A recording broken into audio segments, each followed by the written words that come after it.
This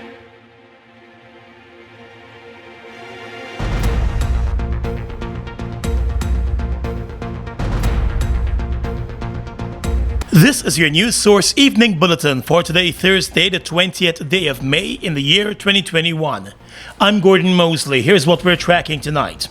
The Special Organized Crime Unit of the Guyana Police Force this morning marched 3 current senior police officers and 6 retired senior police officers before the court to face fraud charges related to the review of the police force's standing orders.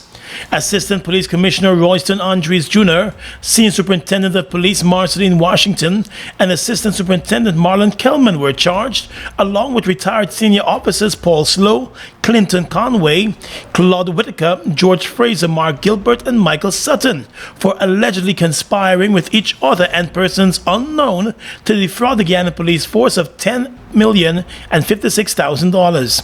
The police force in its charge sheet also stated that the proper procedures were not followed to do a review of the force's standing orders.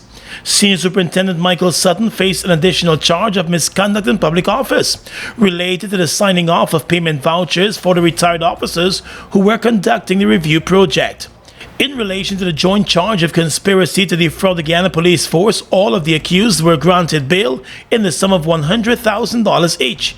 On the other charge against Senior Superintendent Sutton, he was also granted bail in the sum of $100,000. Retired Assistant Commissioner Paul Slow did not appear in court today as he's out of the country. The accused are being represented by a battery of attorneys, including Nigel Hughes, Dexter Todd, Darren Wade, Patrice Henry, Dennis Paul, Everton Lammy Singh, and others. In court, attorney Nigel Hughes asked the court for the prosecution to explain the charge of conspiracy to defraud by not following proper procedure. The attorney said he would like the prosecution to explain whether that charge is covered in law. These charges I don't believe are based in fact, and certainly from my experience don't seem to have much basis for them to be leveled against these persons. As you know, all of the persons who have been charged are of impeccable character, and they've all stood in their integrity. We've got people who have served this country for over 40 years without any allegation, without any even suggestion of an allegation, who have been charged. Former assistant commissioners, former deputy commissioners, never before in their entire lives. And now in the twilight of their lives to be dragged like common criminals before the court in matters in which there appears to be no evidence. For example, in the particulars of the charge, they couldn't even identify what alleged procedures were breached. So this is very, very serious and very unfortunate development. The retired officers who conducted the review and revision of the force's standing orders did so on the invitation and request of the then Police Commissioner Leslie James. They were provided with an office in the Strategic Management Unit of the force to conduct their work, and they were reportedly paid $3,000 per hour for whenever work was done. The $10 million referred to in the charge represents the total payment to all of the retired officers during the months that they conducted work on the standing orders. Their work on the revision and review of the standing orders was halted as the country prepared for elections last year. Former Assistant Commissioner Paul Slow is the current chairman of the Police Service Commission, while former Assistant Commissioner Clinton Conway is a member of that same commission. Conway believes the charges stem from their decision not to support the promotion of 2 senior officers. One of the senior officers not promoted is now the head of SOCU, which is spearheading the investigations into the alleged fraud. More news coming up in just a moment.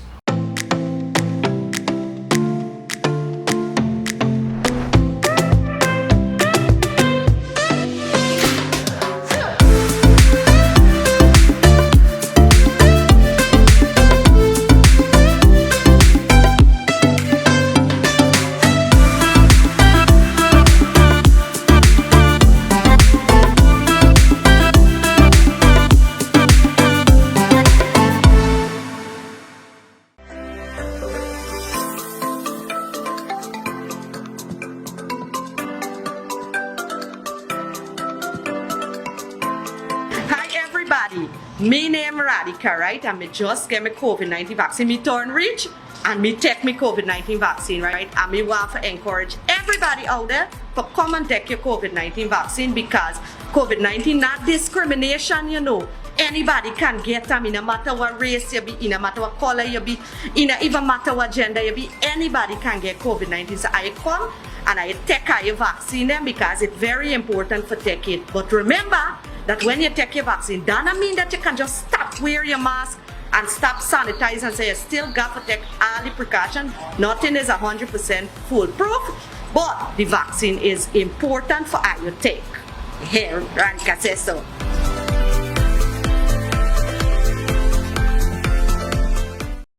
Mobil 1 is more than oil. It's many oils. It transforms at the molecular level. When cold, it's thicker than honey. When hot, it's thinner than water. Mobil 1 adapts and readapts to last longer. 16,000 kilometers between oil changes. That's your engine evolved. Guyana is the authorized distributor of Mobil lubricants. At Sash Financial, we create strategies for strengthening business and personal finances while helping our clients to build sustainable wealth.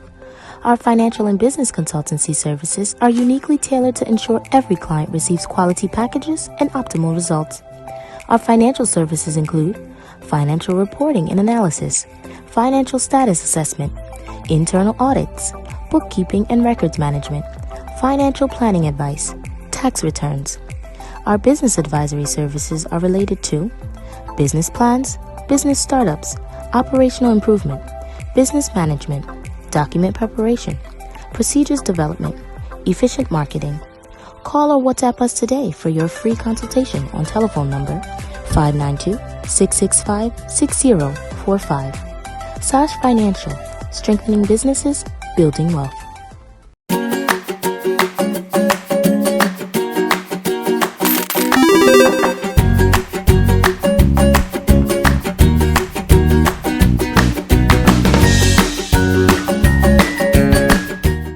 We are legions of men standing strong, but never too proud to stoop and help someone. We must send a clear signal to all. Do right, walk in upright ways, knowing that's what being a man is all about.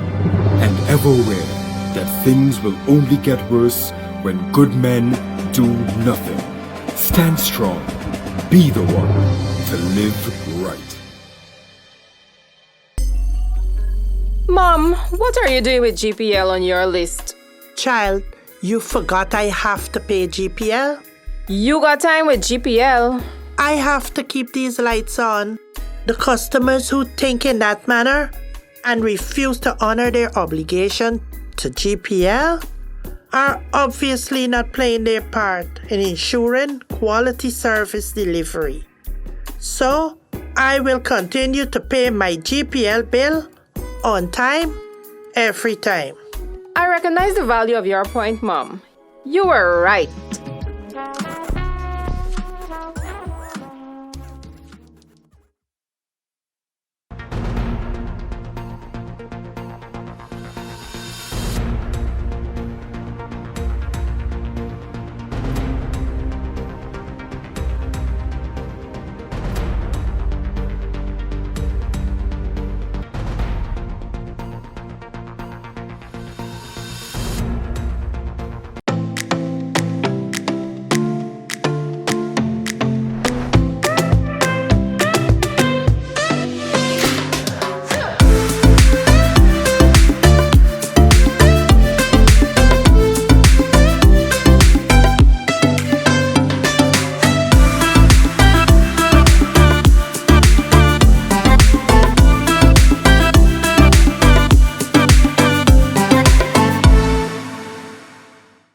Welcome back. A small single-engine aircraft carrying a Brazilian registration number made an emergency landing in Oriala in East Berbice this afternoon. On board, a large quantity of cocaine was discovered, according to Kanu sources. There were only 2 persons aboard the aircraft, along with several large packages of cocaine, when the emergency landing was made along a roadway that is under construction in the community. The 2 Brazilian pilots are in police custody, and the cocaine cargo has been confiscated. Persons in the area told news sources that after the plane landed, the men walked around the village seeking information about the area before they were approached by the police. It is suspected that the pilots mistook the roadway for an airstrip, since it is located close to where there was once an old airstrip. One resident told news source that the Brazilian pilots have been explaining that they were forced to land the plane because of the bad weather in the area and the aircraft running low on fuel. The police in the area have confirmed the emergency landing of the aircraft with the cocaine, but are tight-lipped on the items found on board. The headquarters of the Guyana Police Force and the Customs Anti-Narcotics Unit are both probing the discovery. Guyanese hotelier Shervington Bighead Lovell has been sentenced to 11 years in jail by a U.S. court after pleading guilty to U.S. drug conspiracy charges in New York. Lovell, who is a part owner of the Tower Suites Hotel and also owns other hotels in the country, was extradited to the U.S. from Jamaica in 2018. He was arrested along with a number of other suspects in a major U.S. drug investigation that covered Guyana, Jamaica, and New York. While some of the other suspects had entered guilty pleas just after their arrest, Lovell maintained his innocence and was set to go on trial last year when he decided to change his plea to guilty. He was charged in 2018 for allegedly conspiring with others to ship more than 1,300 pounds of cocaine to the Netherlands in a drug trafficking operation that involved laundered money from South Africa and other countries, according to U.S. court documents. In those court documents, a U.S. agent said that the cocaine was found aboard a stateless vessel in international waters in July 2018. According to the agents in their indictment, the Guyanese hotel owner met with other suspected drug traffickers in Guyana in June of that year and planned the shipment. He also met with other drug traffickers in Montego Bay, Jamaica, where he owns a house. While Lovell was meeting with his co-conspirators, he was also being watched and monitored by U.S. agents. At the time of his arrest in Jamaica, local security officials said his arrest was long in the making, and there was cooperation between drug enforcement agents in a number of countries, including Guyana, where he operated his businesses. The Guyana National Bureau of Standards this afternoon announced that its legal metrology department has finally built the capacity to conduct verification of breathalyzers. The GNBS said as the institution responsible for measurements in Guyana, it has been sought after by the stakeholders to build capacity to provide a verification service for breathalyzers. The Bureau recently procured a breathalyzer test bench, which is capable of verifying a wide range of breathalyzers. Additionally, inspectors were trained to provide the verification service by the supplier of the equipment and by the Measurement Institute of Argentina. Breathalyzers will require regular verification to ensure accuracy is maintained. The GNBS said an average verification process will take about 2 hours, and the verification certificate will be issued to stakeholders for each equipment verified. With the introduction of the new service by the GNBS, the Guyana Police Force is expected to be better able to prosecute drunk driving cases. The force has lost a number of cases before the courts after it came out during those cases that the breathalyzers used were not verified. The GNBS said with its verification process, the credibility of the test results will be established. Meanwhile, the body has also procured the necessary equipment to conduct the verification of speed guns, and that service will be rolled out early in the second half of this year. Let's tell you now that the Region 10 Regional Democratic Council, through its chairman Darren Adams, is concerned that contractors within the region are being sidelined and they are not allowed to participate in the provision of goods and services. In a release on Thursday, the chairman observed that Amerindian villages within Region 10 are currently undergoing developmental works, but persons within the region have not been awarded the contracts for those works. The regional chairman said it has been a long-established practice that a majority of the contracts in the region will be given to persons who reside in the region. I'm disappointed.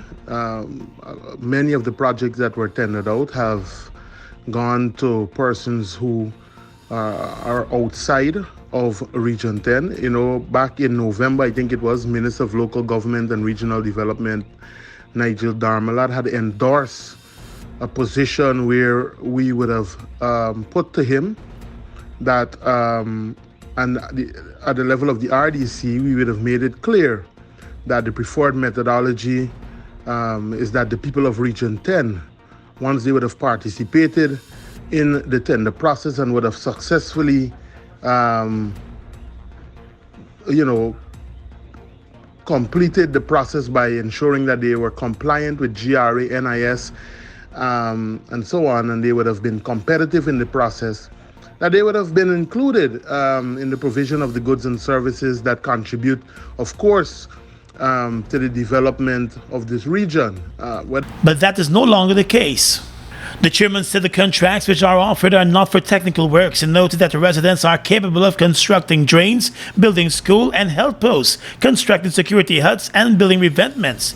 He pointed out that the residents would be inclined to produce a higher standard of work since they would be undertaking the work within their own community. What I believe is that the utterances made by both ministers, the subject minister, Minister Dharmalal and Hamilton, and even Minister Ejil, the utterances are just for show and political grandstanding, because under these projects that were awarded by the very tender board that was set up by the government, they have control over what happens there.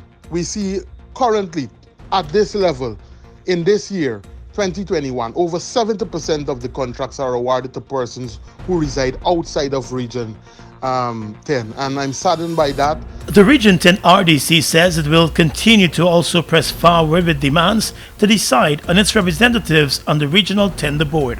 A 44-year-old mining officer of the Guyana Geology and Mines Commission who serves as a prosecutor for the GGMC has found himself facing possible charges of his own after he was nabbed with $300,000 that was allegedly paid to him to drop a court matter. The man, Sherwin Crandon, was held on Wednesday afternoon after a miner who was facing charges in court for illegal mining approached the police to inform them that a GGMC official had made a $300,000 demand for the case to be dropped. With the police monitoring the activities, the miner agreed to meet the GGMC prosecutor yesterday afternoon and handed over the money to him. The police moved in and executed a search of the GGMC prosecutor and found the $300,000 in his possession. The allegations were put to him and he denied that he had demanded a bribe from the miner. However, he told the police that he met the man to borrow the money from him. The money was seized and the mining prosecutor was placed in police custody. Charges are expected to be filed against him as early as tomorrow.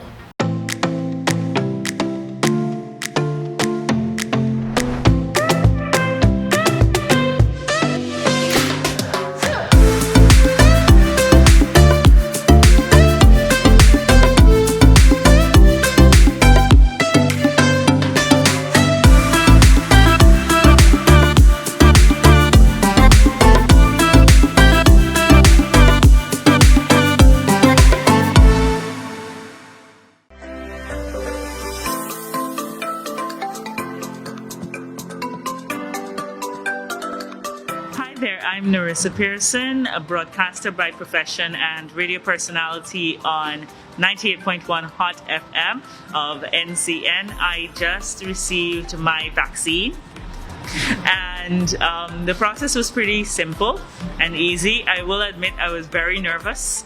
I was very terrified to get a shot. It wasn't about the fact it's a COVID-19 vaccine, but just my fear with getting a vaccine generally since I was a child.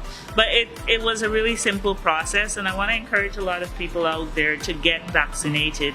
As we continue to cope and deal with COVID-19 and its impact, I firmly believe that we should all take whatever precautions, whatever access we have towards mitigating the spread of this virus, and more so its impact on our lives and our health.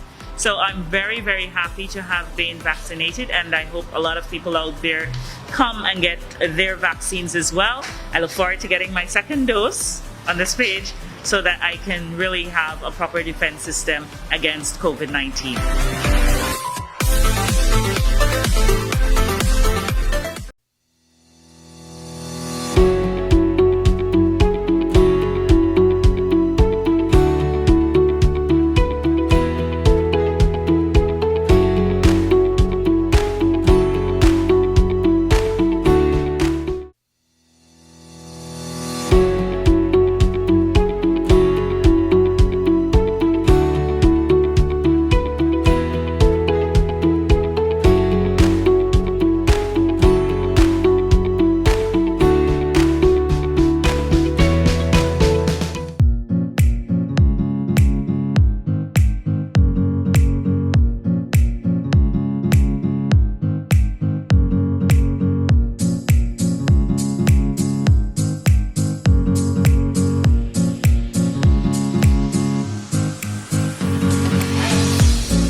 Across the region, Brazilian police search properties connected to the Environment Minister Ricardo Salles and other officials in approval of allegations that they allowed illegal exports of timber from the Amazon region to the United States and Europe. The police were acting on a ruling from a Supreme Court Justice, Alexandre Moraes. The judge reversed rule changes that officials made to permit the exports retroactively and granted access to Salles' bank and tax records. The Environment Minister told reporters in Brazil that the judge's order was based on a misunderstanding.